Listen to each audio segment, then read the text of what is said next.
Halo teman-teman, kita berjumpa kembali di channel Team Flash. Pada episode kali ini, saya akan lakukan tes run terhadap kit Baron Viento berikut ini, seperti yang sudah kalian lihat pada video review dan juga custom build-nya beberapa waktu yang lalu. Nah, seperti berikut ini untuk kit Baron Viento yang pertama yang sudah saya cat dengan motif hot rod. Dan ini menggunakan spek bawaannya, jadi menggunakan gear 3,5:1, lalu menggunakan mesin FA130 juga guys. Nah, ini Baron Viento untuk Japan Cup 2019. Sedangkan untuk yang satunya lagi, ini merupakan Baron Viento reguler. Dan ini sudah saya lakukan custom juga menggunakan LED unit seperti yang sudah kalian lihat pada video berikut ini. Dan ini saya pasangkan pada AR chassis. Jadi kenapa di AR chassis? Karena yang muat AR chassis guys. Ini pun untuk bagian belakangnya saya nggak bisa kunci menggunakan pengunci biasa, jadi harus pakai O-ring seperti berikut ini. Karena ada lamp untuk switch on off dari LED unitnya. Jadi ini masih pakai mekanisme LED unit yang agak lama yang pertama saya bikin ya. Jadi banyak kabel dan rada ribet untuk bagian dalamnya. Cuma nanti nggak tahu deh ini bisa nyala terus atau enggak karena baterainya tidak pakai casing baterai CR2032. Nah, kita lihat terlebih dahulu ya. Untuk yang AR ini juga menggunakan 3,5:1 dan ini menggunakan low profile semua untuk velg dan bannya. Sedangkan untuk baterainya semuanya menggunakan Fujitsu Ping, yaitu 950 mAh ya untuk kapasitasnya. Dan ini track kita hari ini jadi cukup seru ya. Ini track cukup pendek, jadi lompat langsung ada tabletop pertama, mendarat 2, lalu lompat lagi ada 1 keping lurus dan masuk siken langsung. Nah, itu kalau kebablasan bakal habis di situ guys. Untuk pindah jalurnya keluar langsung siken, lalu belok dan diakhiri dengan tabletop mendarat 2 keping, lalu belok dan masuk ke garis finish. Jadi mobil kalau nggak terlalu kenceng sih aman ya harusnya di track ini. Oke, kita akan coba langsung untuk Baron Viento Japan Cup-nya dengan tema hot rod. Kita lihat di sini cukup stabil melajunya. Saya lupa deh untuk yang hot rod ini kalau nggak salah dapat ban super hard. Jadi kalau bisa dilihat di sini cukup enak dia mendaratnya, nggak terlalu mentul-mentul ya. Dia langsung nempel sama permukaan track guys. Jadi kita bisa lihat di sini cukup stabil dengan mesin bawaannya. Jadi mesin belum saya break in juga ya. Jadi apa adanya ini masih dalam kondisi keluar dari boxnya guys. Kita bisa lihat di sini agak miring waktu lompat, turun masih aman dan ini sepertinya nggak ada masalah. Tracknya juga cukup mudah untuk bisa dilalui dengan settingan bawaan dari Baron Viento ini guys. Kita biarkan terlebih dahulu ya, sebentar lagi kita tangkap.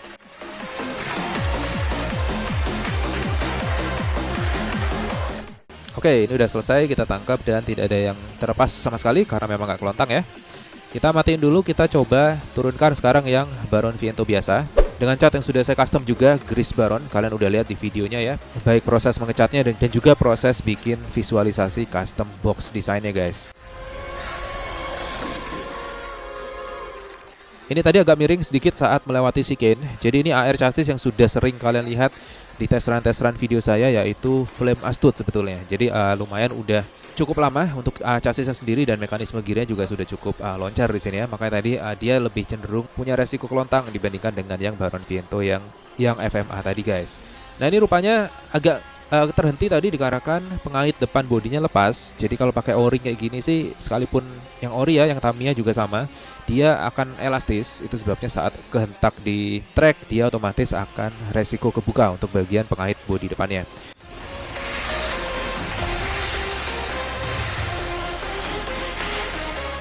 Dan ini terakhir nyangkut untuk kitnya di dinding track, jadi nggak apa-apa, kita langsung turunin aja kedua kit secara bersamaan.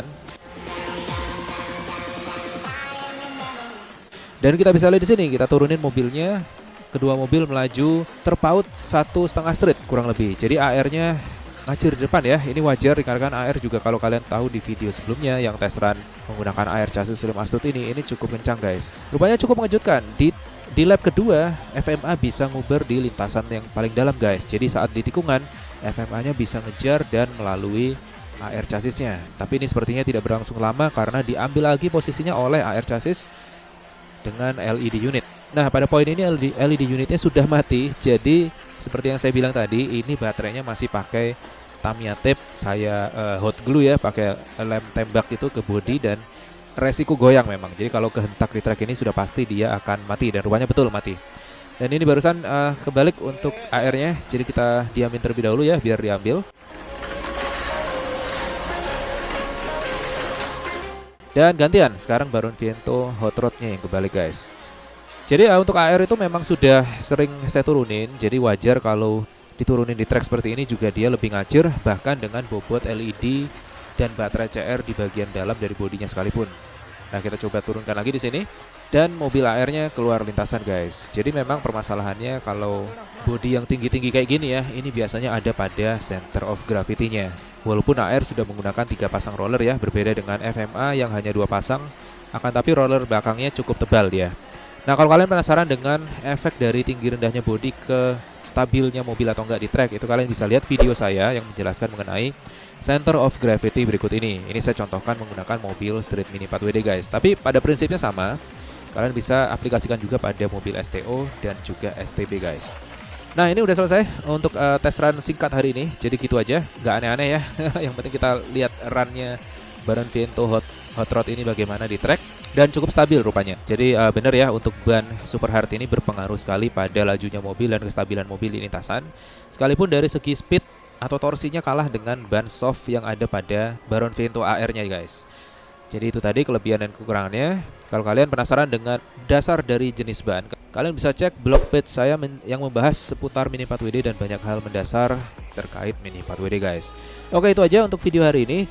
Saya ingin ucapkan terima kasih terlebih dahulu nih buat para patron atau supporter dari channel Team Flash yang sudah memberikan sedikit setiap bulannya untuk terus mensupport channel Team Flash agar dapat membuat konten secara terus-menerus untuk kalian semua guys. Oke, jadi itu aja, nikmati sisa videonya dan jangan lupa semua building review dan customnya dari kit yang kalian lihat di video ini ada semua di channel saya, tinggal kalian lihat pada bagian playlist saja atau kalian cari di kolom search. Oke, itu aja dari saya untuk hari ini. Jangan lupa ya subscribe, aktifkan notifikasi agar nggak ketinggalan upload saya berikutnya dan kita akan berjumpa di video berikutnya. See you.